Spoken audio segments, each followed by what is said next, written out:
At least 538 people have been killed in a security force crackdown on nationwide protests in Iran, and over 10,600 others have been detained. That's according to a US-based group known as the Human Rights Activist News Agency. This group has been accurate through multiple rounds of unrest in Iran in recent years, and they rely on activists on the ground inside of the Islamic Republic to cross-check figures to verify deaths and arrests take place. Now, it's incredibly difficult right now to understand the full picture of the ongoing crackdown and the demonstrations in Iran, which have been going on for more than 2 weeks now. The internet has been cut, and international phone calls are blocked from reaching telephones inside of Iran. The Iranian government also has provided no overall casualty figures. The Associated Press also has not been able to independently assess what the death toll is because of these restrictions. However, it follows many videos that we've seen over the last 2 weeks with the sound of gunfire in the streets in these protests. We've also seen videos that apparently show dead bodies. And the Human Rights Activist News Agency says the vast majority of those killed were protesters. There have been dozens of security force members killed as well. But all this shows that these protests are going to continue, are going to remain a major challenge for the Islamic Republic. And activists warn that this death toll may still rise even further. The Speaker of Iran's parliament has directly threatened both the United States and Israel over America's warning that it could intervene militarily in the ongoing demonstrations that are shaking the Islamic Republic. Parliament Speaker Mohammad Bagher Khalibaf made the comments as his fellow lawmakers rushed the floor and shouted "Death to America." This was aired live on Iranian state television and shows just how much Iran is trying to push back as these protests go on.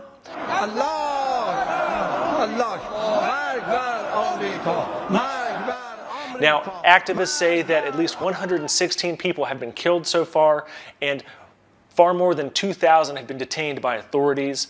Video showed protests in Tehran as well as Mashhad, Iran's second largest city overnight. And it remains unclear just what's going to be the trigger for Trump to get involved militarily. He's continued to make these threats over the last few days as Iran has shut off the internet, shut off telephone lines, and continued to confront protesters. Now, the Iranian threat that Khalibaf made also said that Iran would be willing to take preemptive military action as well. But ultimately, any military operation would have to be approved by Iran's supreme leader, the 86-year-old Ayatollah Ali Khamenei. و پراکنده داشتند. در این تجمعات خودروهای شخصی مردم، موتورسیکلت‌ها، اماکن عمومی مثل مترو و خودروهای آتش‌نشانی و اتوبوس به آتش کشیده شد. در برخی شهرهای کشور هم عوامل تروریست تحت حمایت آمریکا و رژیم صهیونی خسارات زیادی به اموال عمومی و شخصی مردم وارد کردند.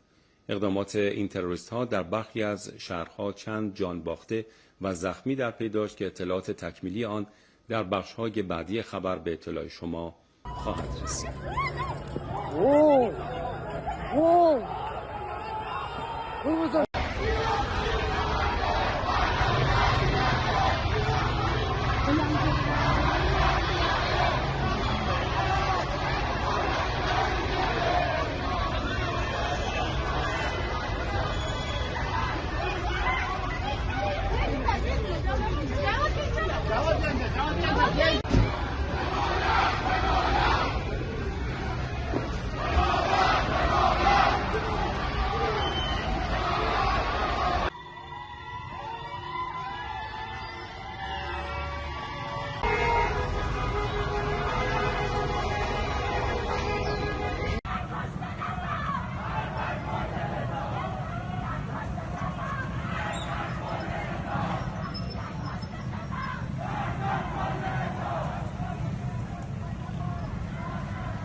Security forces launched tear gas today at demonstrators in Tehran's Grand Bazaar, the beating heart of the Iranian economy. Those demonstrators had been sitting in one of the alleyways in the labyrinth-like corridors of the bazaar, It's unclear what sparked the confrontation, but the protesters fled after the tear gas was fired and the bazaar shut down. It shows just the depth and the breadth of these protests that started back in December.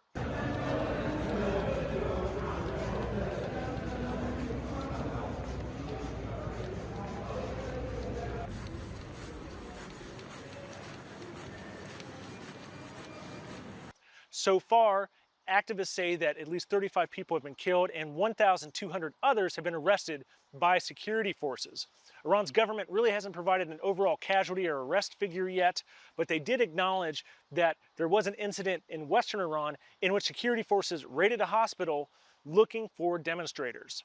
This all stems back to Iran's ailing economy. The Iranian rial, its national currency, is trading at 1.4 million to $1 US. It hit a record low on Tuesday, and it looks like it's going to continue to fall under the pressure of international sanctions, mismanagement, and other economic issues.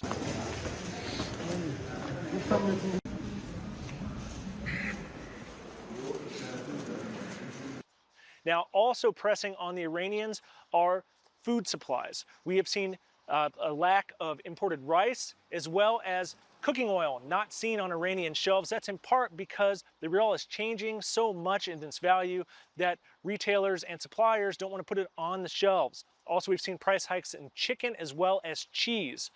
This will continue to pressure the Iranians, and as the rial falls and needed goods become more and more expensive for them, it's likely that's going to provide more fuel for these demonstrations that so far the Iranian government has been unable to stop.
چوبگران به این منطقه اومدن و اقدام به تخریب اموال عمومی کردند که آتش زدن در بوستان القدیر در خیابان شهید بابایی.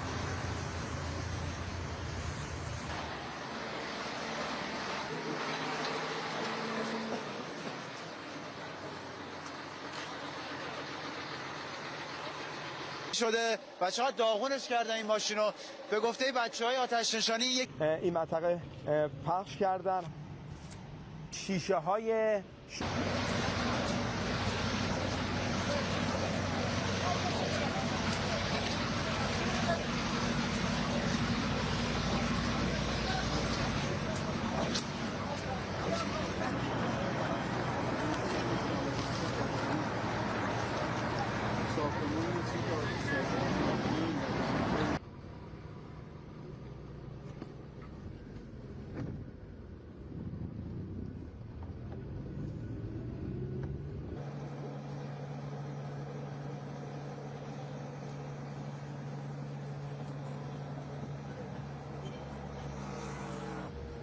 ماشین کدوم بدبختیه دو تا تیکه هم دیدم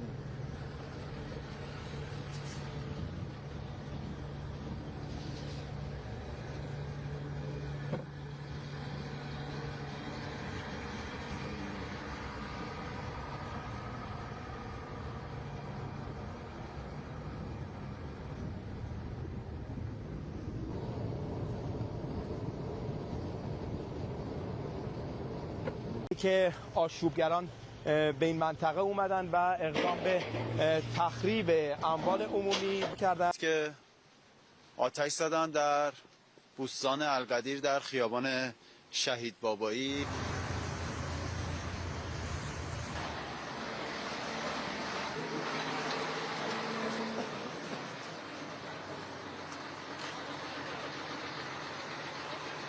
شده و چقدر داغونش کردن این ماشینو. به گفته بچه‌های آتش نشانی این منطقه پخش کردن شیشه های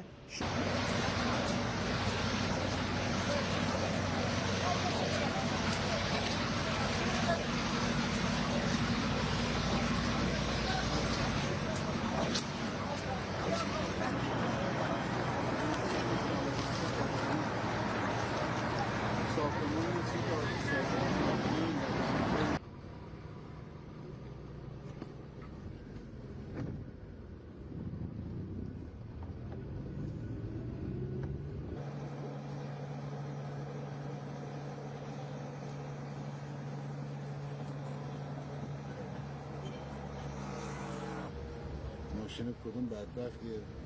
دو تاسی که هم بردیدم.